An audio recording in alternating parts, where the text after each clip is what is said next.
Bab kedua, Talak 3. Kreated, kreated, kreated. Suara derit ranjang pengantin, suaranya tidak lagi beraturan. Anissa hanya bisa mendesah nikmat saat benda dengan ukuran tidak biasa itu terus menghujamnya semakin lama semakin keras dan dalam. Tubuh Anissa dibuat terombang-ambing olehnya, karena pria itu membolak-balik tubuhnya laksana ikan bakar. Dan hebatnya, ini sudah kali kedua mereka mengulangi perbuatan itu. Anissa sama sekali tidak ada rasa ingin menolak, karena dia juga menginginkannya. Ah, mas, sayang. Suara pria itu terdengar serak saat dia menghujamkan kejantanannya jauh ke dalam sana. Anissa mengerti, pria itu juga mendapatkan pelepasan bersamaan dengan dirinya. Anissa tersenyum dan memeluk erat tubuh kekar yang kini tengah ambruk di atasnya itu.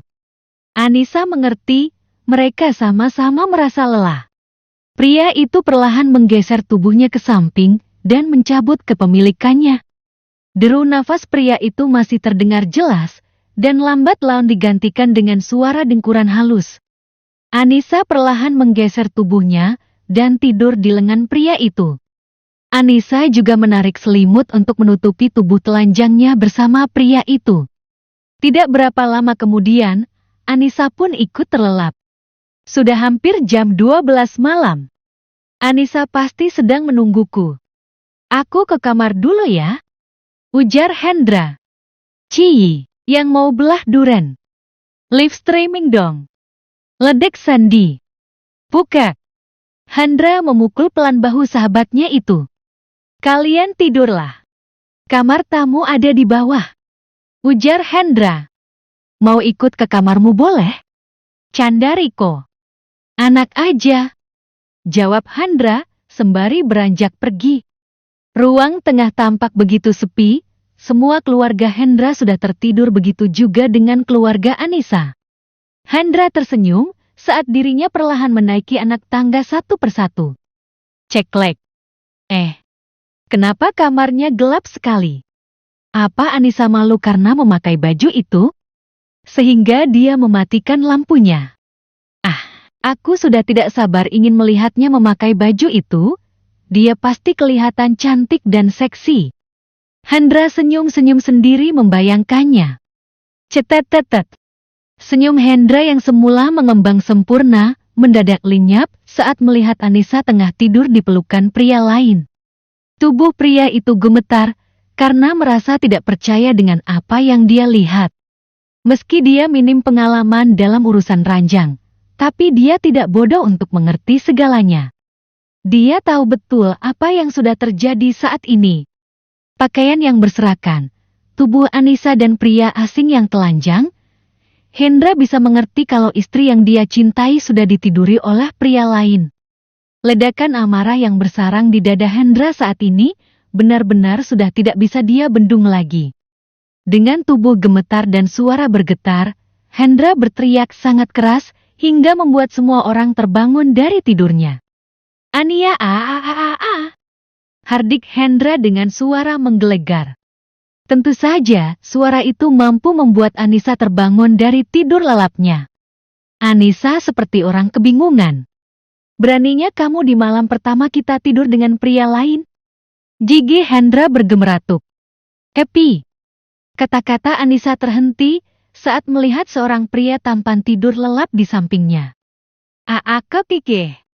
Anissa berteriak histeris. Anissa kemudian meraih baju kaos pria yang berserakan di lantai. Baju yang hanya bisa menutupi sedikit pangkal pahanya. Anissa kemudian bergegas memakai baju gamis hitam miliknya. Anissa juga hendak mengenakan cadarnya, namun langsung ditarik dengan kasar oleh Hendra. Kamu tidak pantas mengenakan ini. Tatapan Hendra begitu membunuh. Mas, dengarkan dulu penjelasanku, aku sama sekali tidak mengenal pria ini mas. Ujar Anissa. Tidak mengenal? Tapi kamu sudah tidur dengannya Anissa.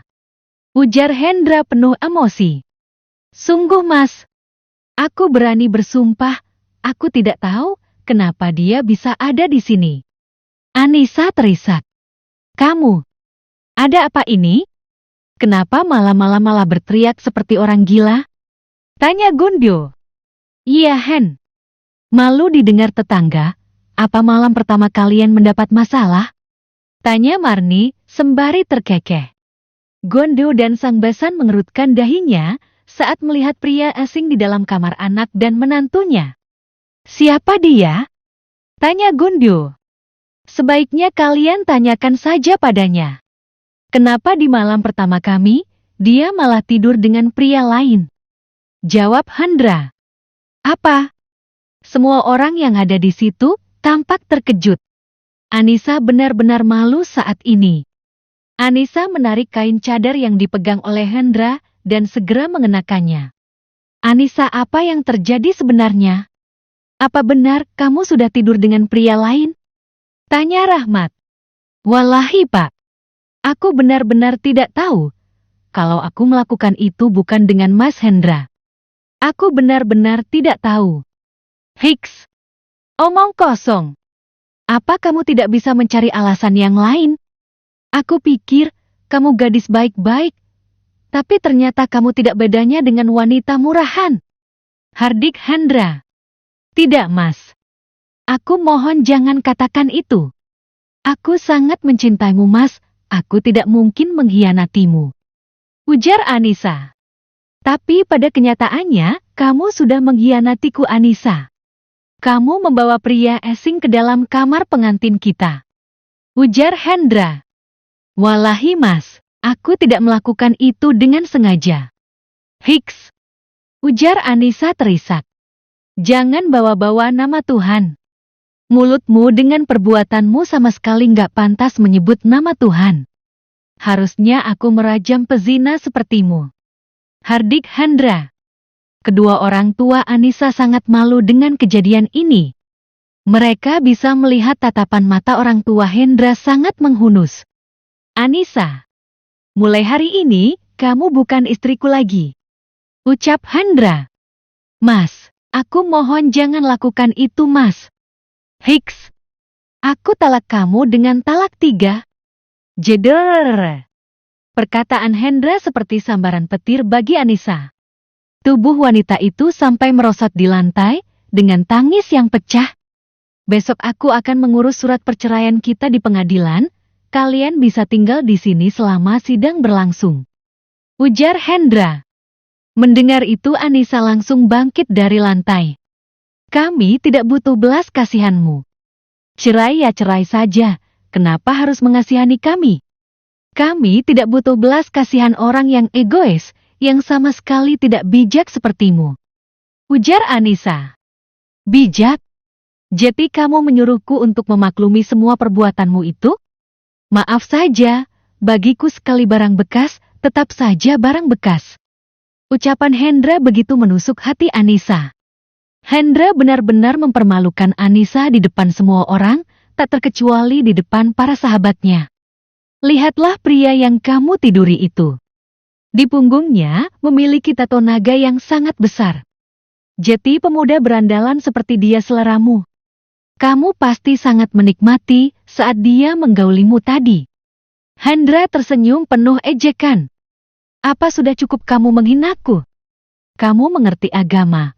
Tapi kamu sangat suka membuka aib orang lain? Aku benar-benar sangat keliru, pernah mencintai orang sepertimu, Hendra. Ujar Anissa. Akulah yang keliru, mengenali gadis so'olim sepertimu. Hardik Hendra. Baiklah nak Hendra.